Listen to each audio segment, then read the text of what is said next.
வணக்கம். இன்றைக்கு மற்றுமொரு வீடியோ காணொளி ஊடாக உங்களை சந்திக்கிறேன்.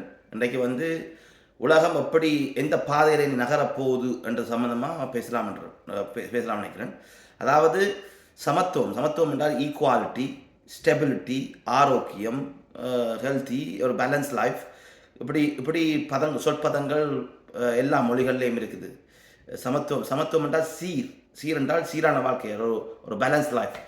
அதாவது இதுவரைக்கும் பணம் தான் எல்லாம், அதிகாரம் தான் எல்லாம், அதாவது ரீசோர்ஸஸ் தான் எல்லாம் என்று சொல்லி தான் இந்த உலகம் தங்களை ஒரு போட்டி போட்டு அதாவது இறைச்சி துண்டுக்கு ஓடித்து திரிகிற நாய் மாதிரி, ஒரு மான வேட்டையாடுற சிங்கம் மாதிரி அதிகாரத்தை நோக்கி இதுவரைக்கும் கடந்த கால வரலாறுகள் இதை நோக்கித்தான் நகர்ந்தது. ஆனால் கடந்த 10 வருஷமாக, கணிசமாக 10 வருஷத்துக்கு அப்பால், அதாவது கடந்த 10 வருஷமாக இந்த புவிசார் அரசியல் மட்டுமல்லாமல் சமூக அரசியல் எல்லாமே சமத்துவத்தின் பால் நகர வழிகிட்டு அதன் செயல் வடிவமாக இந்த வாரம் கனடா சைனாவோட ஒரு புதிய ஒப்பந்தங்களை கைச்சாத்திட்டு கடந்த கால உறவுகள் இருந்து வெளியில் புதிய உறவுகளை தேடி சமத்துவத்தின் பால் நகர ஆரம்பிச்சுட்டுது. இதன் செயல் வடிவத்தை இப்போ பார்க்குறீங்க. ஆனால் இதுக்கான உள்ளாந்த வேலைகள் இன்று ஆரம்பிக்கப்படலை, நேற்று ஆரம்பிக்கப்படலை. 10 வருடமாக இதுக்குள்ளால பிஹைண்ட் த சீன் பூகோள அரசியல், வெதர் சேஞ்சஸ், அதாவது குளோபல் அட்மாஸ்பியர் சேஞ்சஸ் எல்லாமே கடந்த 10 வருடமாக நகர ஆரம்பிச்சிருக்கு. அதன் செயல் வடிவத்தை இப்போ பார்க்குறீங்க.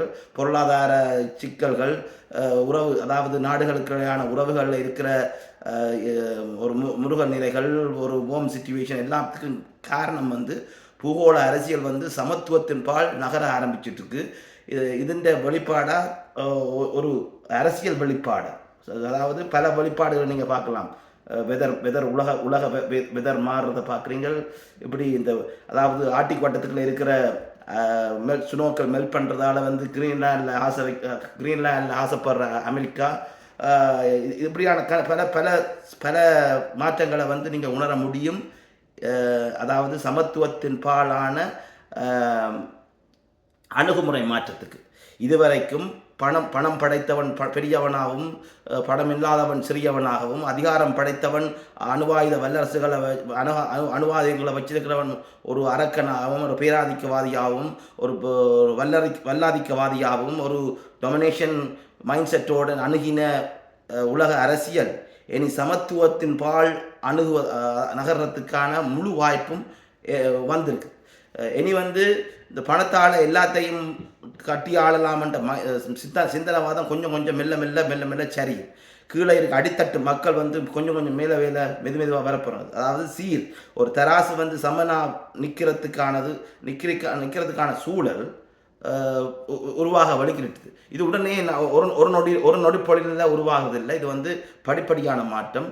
ஒரு உலகம் பூமி சுற்றுற மாதிரி, சமூக பரம்பல் நடக்கிற மாதிரி தான் இந்த மாற்றம் நடைபெறப்போகுது.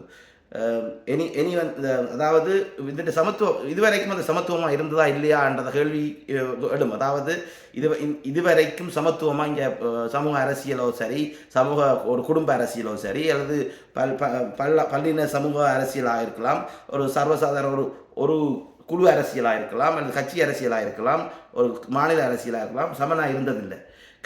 அதிகாரத்தில், அதாவது மக்களுக்கு பொய்யான வாக்குறுதிகளை கொடுத்து போட்டு அரசமைக்கு ஏறுற அரசாங்கங்கள் தான் சார்ந்து, இனம் சார்ந்து, தங்கள் இனம் சார்ந்து மட்டுமே இயங்கி கொண்டிருந்தது.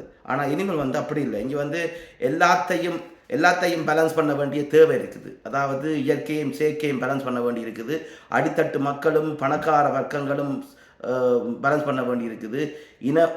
இனங்களுக்கான புரிந்துணர்வுகள் ஏற்பட வேண்டி இருக்குது. நாடுகளுக்கு புரிந்துணர்வுகள் ஏற்பட வேண்டி இருக்குது. குடும்ப அரசியல், அதாவது குடும்பத்தில் கல்வி அறிவு படைத்தவன், பணபலம் படைத்தவன் அங்கே நிலையில் இருக்கிற குடும்பங்களை ஒதுக்குறது, ஓரம் கட்டுறது, அல்லாட்டி ஒரு கோணை பண்ணுறது, இப்படியான விடயங்கள் குடும்பங்களுக்குள்ளேயும் நடக்குது, சமூகங்களுக்கு நடக்குது, அரசாங்கங்களுக்கு நடக்குது, இனங்களுக்கு நடக்குது. இப்படித்தான் ஒரு முற்றுமுழுதமான முருகல் நிலையில தான் இந்த உலகம் இயங்கி கொண்டிருக்குது இதுவரைக்கும். இதை வந்து சாதாரண நிலையாக பார்த்தது சமூகம். இது சாதாரண நிலை இல்லை, இது ஒரு இம்பேலன்ஸ் என்றால் சீரற்ற சூழ்நிலைகள். இதுவரைக்கும் சீரற்றதாக தான் உலகத்தில் இருந்த எல்லா மூல முடுக்கில் இருந்த விடயங்களும் இயங்கி கொண்டிருந்தது. வெதர் பேட்டர்னில் இருக்கலாம், அணுகுமுறைகளாக இருக்கலாம், எல்லாமே வந்து இம்பேலன்ஸில் சீரற்றது. இனி வந்து இப்படியான அணுகுமுறைக்கு வந்து இயற்கை வந்து இடம் கொடுக்காது. இனி வந்து சமத்துவத்தின் பால் ஆர்வம் உள்ளவர்கள், அவர்களுடைய அணுகுமுறை சமத்துவ சித்தாந்தத்தை உட்கொண்டு, சமத்துவம் என்றால் நடுநிலை என்றால் நியூட்ரல் ஒரு பேலன்சிங் போஸாக செயற்படுறவனுக்கு மட்டும் இயக்க வந்து இடம் கொடுக்கும். இல்லாதவர்களை வந்து கொஞ்சம் கொஞ்சமாக புஷ் பண்ணி பின்னுக்கு தள்ளிவிடும்.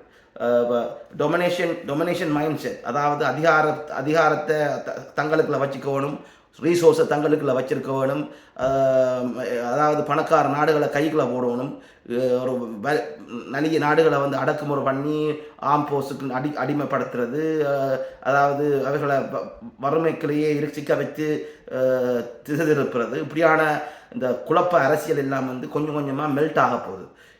இது கற்பனை இல்லை.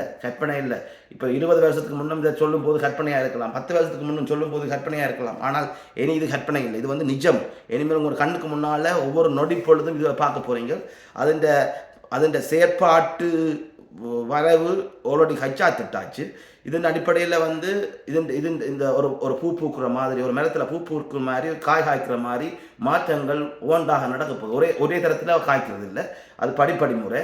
அதே மாதிரி இது சமத்துவ அரசியல் வந்து சமத்துவ வாழ்வு, ஆரோக்கியமான ஸ்டெபிலிட்டி, சஸ்டைனபிலிட்டி, இது சார்ந்து தான் பூகோள அரசியல் இனிமேல் நகரப்போகுது.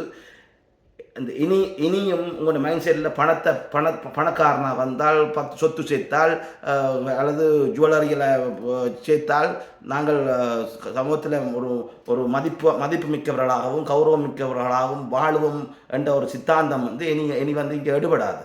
அதாவது அனைவரையும் மதிக்கிற மாதிரி, அனைத்து இனங்களையும் மதிக்கிற மாதிரி, அனைத்து சமூகங்களையும் மதிக்கிற மாதிரி, அனைத்து மொழி வழி தேசிய இனங்களுக்கும் உரிய மரியாதை, கலாச்சாரத்துக்கு உரிய மரியாதை, அதை வந்து அந்த அப்பியரன்ஸ், அதாவது புற வழிபாடுகளை வச்சு இட போடுறது. அதாவது கல்வி படைத்தவன் தான் இங்கே எல்லாம் கல்வி, அதாவது கற்காதவனுக்குள்ளேயும் பட்டறிவு இருக்கிறதுன்றதை மதிக்கிற சமூகமாகவும், நலியவனுக்குள்ளேயும் அறிவு இருக்குது, அவனுக்குள்ளேயும் திறமை இருக்குது என்று மதிக்கிற சமூகமாகவும், எல்லா இனங்களையும் மதிக்கிற சமூகமாகவும், எல்லா மதங்களையும் மதிக்கிற சமூகமாகவும், எல்லா கருத்தியல் கோட்பாடுகளையும் மதிக்கிற சமூகமாக. உங்களுக்கு பிடிக்கல என்றால் அதை உங்களுக்குள்ளே வச்சிருக்கணும். அதை வந்து வெளியில் வந்து சக்தி எடுக்கிற மாதிரி எடுத்து ஒரு இன முரண்களை ஏற்படுத்துகிற சமூகமாக இனிமேல் வாழ முடியாது. இவர்கள் அப்படியான சிந்தனையாளர்கள் வந்து மெதுவாக ஓரங்கட்டப்படுவார்கள். இந்த பூகோள அரசியல் இருந்து டொமினேஷன் அரசியல் வந்து இட் இஸ் ஓவர்.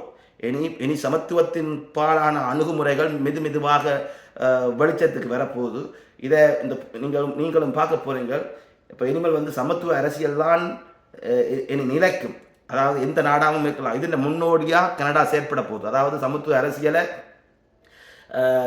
பேலன்ஸ் பண்ணுற ஃபோர்ஸாக உலக அரசியல் வந்து இதுவரைக்கும் வந்து அதிகாரம், ரீசோர்ஸ் கைகோள்கள் இப்படி டொமினேஷன் பண்ணுறதுக்கு பின்னால் தான் புலிண்ட வாழ் மாதிரியும் அம்மாண்ட வயிற்றில் இருக்கிற பிள்ளை மாதிரியும் பின்னால் தெரிஞ்சது. இனிமேல் அப்படி இல்லை. இனிமேல் வந்து சமத்துவத்தின் பால் ஒரு நாடு நகரப்போகுது. அதை மையமாக வச்சுக்கொண்டு உலக அரசியல் சுத்தப்போகுது. இதன் அடிப்படையில் இனிமேல் சமத்துவம் மலரும். சர்வதேச சமூகங்கள் வந்து அதாவது ஒவ்வொரு அப்ரோச்சிங் இனம், அதாவது பழங்குடி இனங்கள், வேட்டுவா இனங்கள், புராதன இனங்கள், அனைத்து கலாச்சாரங்கள் மதிக்கக்கூடிய மாதிரி அனைத்தையும் உள்ளடக்கிய ஒரு அரசியல் வந்து இனி மெதுவாக நகரப்போகுது என்பதை ஒரு செய்தியாகவும் இனி வேற கருத்தியலாகவும் இனி உங்களுக்குள்ள இந்த சித்தாந்தம் மெல்லமாக முளைக்க, அரும்பு விட, மரமாக பூக்க இப்படி வர வேணும் என்ற இந்த ஒரு நல்லோக்கம் என்ற சீர்நோக்கம் கருதியும் இந்த காணொலியை நான் பதிவிடுறேன். இது சார்ந்த உங்கள் கருத்துக்களையும் கீழே பதிவிடுங்கோ. இது கருத்து மோதலுக்காண்டி அல்ல, தெளிவுக்காண்டி. விமர்சனங்களை வரவேற்கிறேன். விமர்சனங்களை புரிதல் இல்லாமல் இருக்கலாம். அதுக்காக பணம்தான் முன்னோடி என்று சொல்லி அந்த அதிகார சித்தாந்தங்கள் வந்து இனிமேல் கொஞ்சம் கொஞ்சமாக அடங்க வேண்டியது. அதாவது அதுக்காண்டி அவர்களை புறம் தள்ளுறதல்ல, அவர்கள் தெளிவு பெற வேணும். அதாவது தெளிவில்லை என்றதை உணர்ந்து தங்களுக்குள்ளேயும் லிமிட்டேஷன் இருக்குது. தாங்கள் பணத்தாலே வந்து எல்லாத்தையும் இப்போ வந்து இந்த உலக பொருளாதார நெருக்கடிக்கு என்ன காரணம்? ஒரு பக்கம் லீன் பண்ணுறது, அதாவது ஒரு சீரான இதில் ஒரு பக்கம் டொமினேட் பண்ணால் மற்ற பக்கம் வந்து இம்பேலன்ஸ். அது வந்து இம்பேலன்ஸ் சீராக இருக்க போகிறது இல்லை. அதாவது வந்து ஒரு இது இது இது வந்து பேலன்ஸ் இப்படி இப்படி ரெண்டாவது இம்பேலன்ஸ் இங்கே டொமினேட் பண்ணுது, இங்கே சென்சிட்டிவாக இருக்குது, இது நலிவு இங்கே. அப்போ பூவோட அரசியல் வந்து இதுக்கேற்ற மாதிரி மாறி பேலன்ஸ் பண்ணுறதுக்காண்டித்தான் இனி நகரப்போகுது. ஸோ இது இது இது இதை செய்தியாக சொல்லி முடிக்கிறேன். மீண்டும் ஒரு காணொலியில் சந்திக்கும் வரை நன்றி, வணக்கம், தேங்க்யூ.